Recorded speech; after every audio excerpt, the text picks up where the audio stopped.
Hello everyone, thank you so much for joining me today. For today's video, I want to review the latest news around the Chevy Blazer EV. They've just released brand new pricing for this vehicle and deliveries for this car have just begun. This is what the car looks like in case you're not familiar. This is a much touted, much rumored car from GM and one that's really built to compete with cars like the Tesla Model Y, the Ford Mustang Mach-E, and really introduce its brand new EV sort of style and how GM is going to be moving into the more affordable EV segments.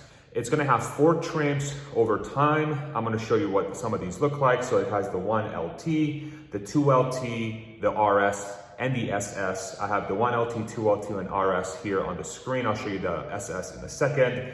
The 1LT will start at $45,000, 2LT starts at about $47,500, and the RS starts at $52,000 with various different types of trim and options. As usual with these legacy automakers, you can get some of the trims in front wheel drive, some in rear wheel drive, and also all wheel drive with different sizes of batteries. This is what the SS trim looks like. It starts at $66,000. And of course, with this model, you'll get better performance. You'll have the extended range and really the top of the line options and luxury features, so on and so forth. Right now, they're launching 3 primary trims, and I'll review those with you right now on screen. These are gonna be the 2LT all-wheel drive, the RS all-wheel drive, and the RS rear-wheel drive. And I can show you the range as well on this chart. 279 for both the 2LT and RS models, miles of range, and 320 for the RS rear-wheel drive, with pricing starting at $56,700, including delivery fees, $60,000 for the RS all-wheel drive, and $62,000 almost for the RS rear-wheel drive. Now, it's also important to highlight that these cars are also eligible for the EV tax credit. So you'll get the $7,500 federal EV tax credit this year when you file your taxes next year. And starting in 2024, the $7,500 discount will be part of your, basically the point of sale transaction with any Chevy dealer you go to, where instead of waiting for the end of the year to get your credit, you actually get your monthly price will be lower to account for that $7,500 credit for the full year, which is obviously great for EV buyers. Now, what I want to do now is compare this pricing that Chevy has released for the Blazer EV and really put it head to head with the Tesla Model Y. The Tesla Model Y is the best-selling EV really in the world, with about a run rate of 1 million units in 2023. It has some of the most competitive pricing out there for an electric vehicle. And of course, this is the same form factor as the Blazer EV. So it's going to be very important to see how GM is pricing its products versus really the largest EV maker in the world right now, which is Tesla.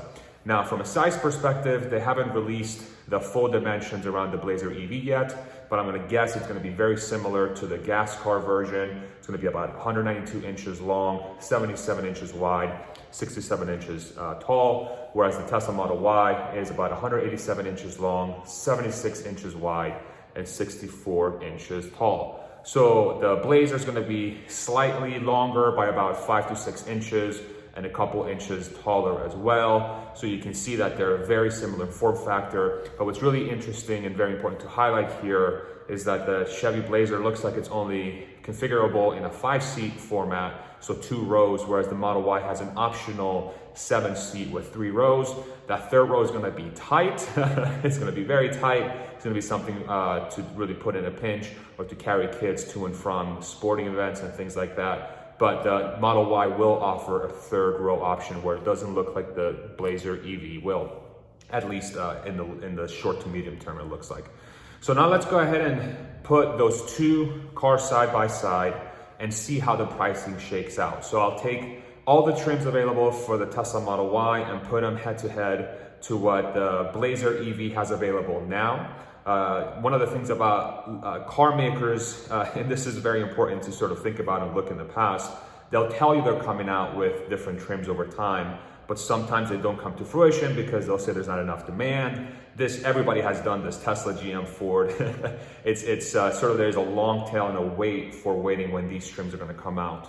And it's mostly due to how quickly they can get product ramped up. But this is what the pricing looks like. And I have it sorted from cheapest to most expensive between the Model Y trims and the Chevy Blazer trims. And so hopefully you can see from this chart some of the gaps that are appearing from GM's perspective as far as pricing goes and the feature set that you get for that initial car. It's going to be very interesting to track how GM is going to sort of transition into this new way of selling EVs, especially sending these cars to dealers, and they are having basically control over how much you pay.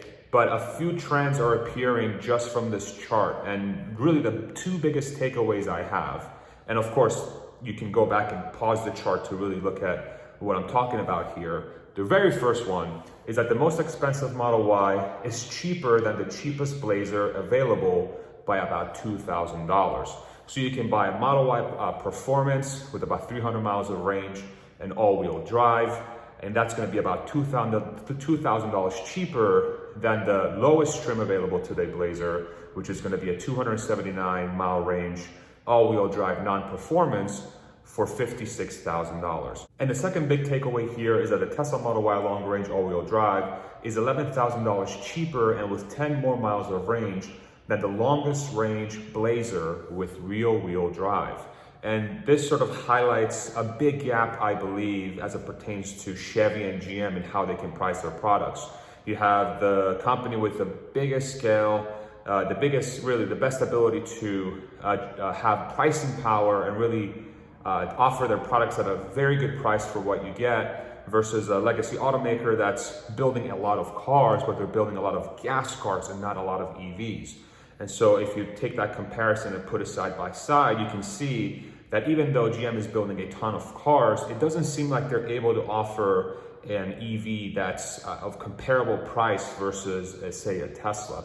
$11,000 more for less range and less drive units. And the last point to take away here, which in my opinion is really the biggest one, at these much lower prices, the Tesla Model Y is profitable, while the Chevy Blazer EV will not be profitable. Now, GM doesn't show how much they make or lose on their EV specifically, but we can look at Ford, which is a very similar company to how GM is run from that perspective. And Ford is losing about 60% margin, so negative 50% margin on their vehicles, whereas Tesla is making money on their EV business.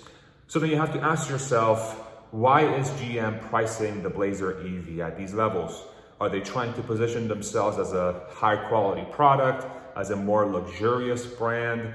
Or is it more that they're just not capable of offering an EV that's truly affordable? Or are they pricing it higher knowing that there's going to be more demand in the short term for their vehicles, and then they'll continue lowering the prices long term? I would love to hear your thoughts about this dynamic. I was expecting these trims to be much cheaper than they are now. Ford took a lot of steps to lower the pricing for the Mustang Mach-E and make it as price competitive as possible, especially against the Tesla Model Y. And they almost had to, because if you look at a lot of the reports, there's a lot of Mustang Mach-E sitting on dealer lots with more than 100 days of supply on hand, even with the auto market seemingly okay, at least in the United States. So I'm curious why Chevy decided to price their Blazer so high. I am actually quite surprised. But in other ways, if you've been following the EV story closely, one of the theories is that legacy automakers are not going to be able to really compete with the likes of, say, a Tesla or even a Rivian that have built their companies from scratch to make electric vehicles. And because they have to carry along all the gas business along with them and all those factories, and the fact that they've never really built an EV in the past that's affordable, that a lot of that expertise will not be transferable over to the EV side. So, and that's why they can't offer something that's cheaper, you know? So, and I think that's where I land. I think that's where I'm at right now, is that it's becoming painfully clear that GM, Ford, and others, from a pricing perspective, they're gonna really struggle to compete with the likes of Tesla. And as we go further and further into the EV car market and more brands try to really come out with affordable vehicles, it might be that you have one player that just has all the pricing power because they've spent the last 10 years building out their brand and their supply chain, whereas your GM and Ford simply will not be able to keep up. But I'd love to hear your thoughts. Don't let me, what I just said, sway your opinion. Definitely let me know in the comments if you agree or disagree. And let me know if you found this content informative and helpful. And if you did, I would love it if you like this video. And just a real quick piece of data, which I think is very interesting. A lot of you that watch the videos, of course, thank you so much for always watching my videos, and I really, really appreciate it. Looks like about 50% of you guys are subscribed. So just in case you wanted to subscribe and you're watching my videos often, I would love it. That helps the YouTube algorithm sort of tailor my videos a little bit better for people that actually want to watch them. So this helps the algorithm sort of throw these videos to people that will actually enjoy them. So thank you so much for doing that. And lastly, if you want to support the channel, links to Athletic Greens, which is a supplement I take every single morning, and to my merch in the description below. I'm going to leave you with a little video that I've taken. We're doing a lot of traveling the last couple of days, and we're in California today. And we drove up to Joshua Tree, and then the wife had to step out and take some pictures, and I took a little video while we're out there. So enjoy some of the scenes we've been looking at these last couple of days, and hope to see you on the next one. Take it easy, everybody. Bye-bye. How freaking stunning is this? Gorgeous.